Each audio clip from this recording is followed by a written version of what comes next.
Haringhata block সমষ্টি উন্নয়ন আধিকারিক মহাশ্বেতা বিশ্বাস আজ ফতেপুর গ্রাম পঞ্চায়েতের অধীনস্থ বেশ কিছু গ্রামে গিয়ে পরিদর্শন করলেন। নিজে গিয়ে যারা সরকারি বাড়ি পাওয়ার জন্য আবেদন করেছেন তারা উপযুক্ত কিনা, তাই প্রশাসনিক আধিকারিকরা এদিন সারপ্রাইজ ভিজিট করেন। তারা বর্তমানে কি অবস্থায় আছেন, সরকারি বাড়ি পাওয়ার যোগ্য কিনা, এই সমস্ত মানুষের সাথে কথা বলেন।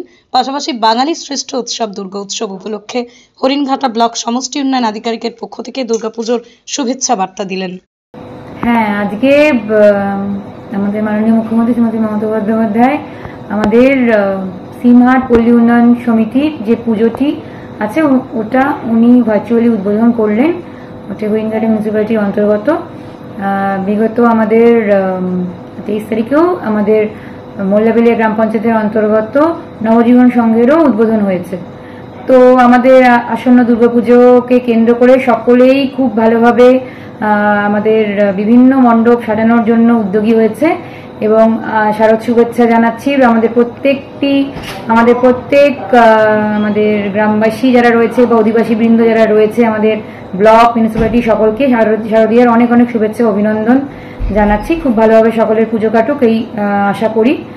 আর খুব ভালোভাবে সিমহাট পল্লী উন্নয়ন সমিতির মণ্ডপটিও খুব ভালো হয়েছে, প্রতিমাও অসাধারণ হয়েছে এবং সেখানে আমাদের প্রাক্তন মন্ত্রী থেকে শুরু করে প্রাক্তন বিধায়ক ম্যাডাম থেকে শুরু করে আমাদের কাউন্সিলর, তারপরে আমাদের চেয়ারম্যান, ভাইস চেয়ারম্যান, আমাদের সভাপতি, কর্মাধ্যক্ষ সাহেব, আরো বিভিন্ন সমাজসেবী সকলেই বিশিষ্ট জনেরা ওখানে উপস্থিত ছিল। খুব সুন্দরভাবে অনুষ্ঠানটি সম্পন্ন হয়েছে। বলছি, এই একদিকে যেমন উৎসব মুখের বাংলা এখন আমেজে উঠছে, সেই ক্ষেত্রে দাঁড়িয়ে ডেঙ্গি এবং অ্যামিবা এই আক্রান্তের সংখ্যাও তো হু করে বাড়ছে, সেক্ষেত্রে কি ব্যবস্থা নিয়েছেন ব্লক প্রশাসন আধিকারিক হিসেবে?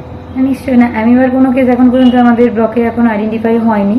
বা ডেঙ্গু নিয়ে আমরা যথেষ্ট তৎপর। আমাদের প্রত্যেকটি ভিআরপি ভিজিটি যারা রয়েছে প্রতিটি গ্রাম পঞ্চায়েতের মধ্যে সকলেই কিন্তু সকাল থেকে বেরিয়ে যাচ্ছে। ওরা বিভিন্ন জায়গাতে স্প্রে করছে, সার্ভে করছে, তথ্য তুলে আনছে। সেখানে যদি জল জমা থাকে সেগুলো বাড়িতে গিয়ে কন্টিনিউয়াসলি ওদেরকে অ্যাওয়ার করছে এবং যদি কোনো কিছু থাকে ড্রামগুলো উল্টে দেওয়া, বিভিন্ন কচু গাছে যদি জল জমে থাকে সেগুলোকে ঠিক করা। যেগুলো ভাঙড়িওয়ালা আছে এখানে সেখানে কিছু জমা জলে আমাদের কমপ্লেন এসেছিল, সেগুলো আমরা আমাদের ব্লক প্রশাসনের তরফ থেকে প্লাস পুলিশ প্রশাসনের তরফ থেকেও আমরা হেল্প নিয়েছি।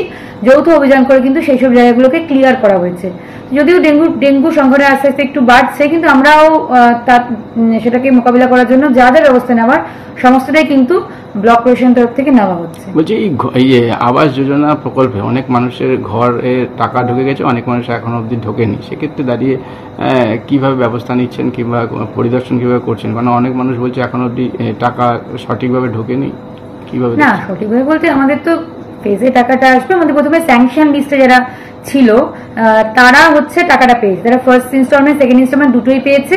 আর ম্যাক্সিমাম মানে অলমোস্ট 99% হচ্ছে বাড়ি কমপ্লিট হয়ে গেছে। সেখানে আমাদের লোগো লাগানোর কাজও শেষ হয়ে গেছে।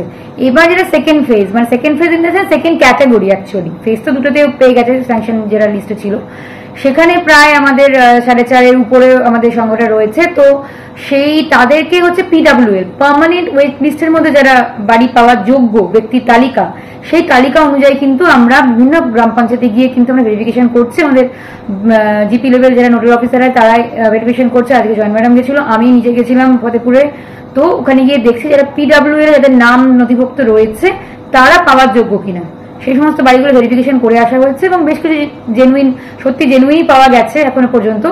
আর এবার দেখে নেওয়া হবে যে সেগুলোর ক্ষেত্রে যদি মনে হয়, যদি দেখা যায় যে তারা পাওয়ার যোগ্য নয় বা পাকা বাড়ি রয়েছে বা তারা অন্যভাবে কোনোভাবে বাড়ি তৈরি করা সম্পন্ন হয়ে গেছে, তাহলে সেক্ষেত্রে হয়তো তারা এলিজিবিলিটি লিস্ট থেকে বাদও পড়তে পারে। তো সেক্ষেত্রে আমরা কন্টিনিউয়াসলি আমাদের এনকোয়ারি চলবে। পুজোর পর থেকেও পুজোর পর্যন্ত চললো, পুজোর পরেও আমরা করব। ঠিক আছে। কি রে তোদের হলো?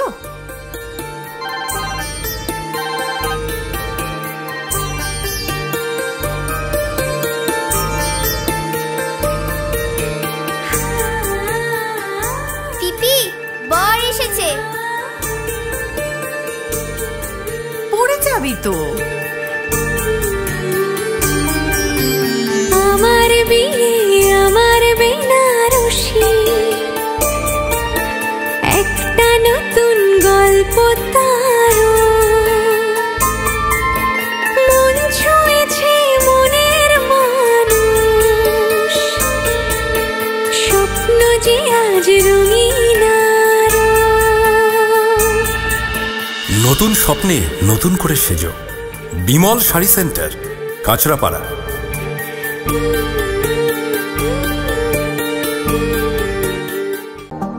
জুয়েলার্স মানেই B Das and sons jewellers. নতুন রূপে নতুন সাজে কাঁচরাপাড়ায় এক্সক্লুসিভ অলংকার ডিজাইন ও ভরপুর কালেকশনের সম্ভার নিয়ে B Das and sons jewellers. নতুন রূপে নতুন সাজে। নতুন রূপে নতুন সাজে এবং আরো বড় পরিসরে চলে এলো দি বেঙ্গল ধাবা। হ্যাঁ, ঠিক শুনেছেন, কাঁপা কল্যাণী এক্সপ্রেস ওয়ের ধারে অত্যন্ত সুনামের সঙ্গে চলছে দি বেঙ্গল ধাবা। এখানে রয়েছে 7000 square feet banquet, conference hall, family lounge, bar, rooftop lounge. এছাড়াও এখানে রয়েছে ইন্ডিয়ান, চাইনিজ, কন্টিনেন্টাল সহ মাল্টি কুইজিন রেস্টুরেন্ট। তাদের নতুন সংযোজন চাম্পারান মাটন, সাথে সন্ধ্যায় খোলা আকাশের নিচে চা অথবা উপভোগ করুন দারুণ দারুণ ইভিনিং স্ন্যাক্স। তাই আর দেরি না করে দেশ বিদেশের নামি দামি সুস্বাদু খাবার খেতে আজই চলে আসুন দ্য বেঙ্গল ধাবায়।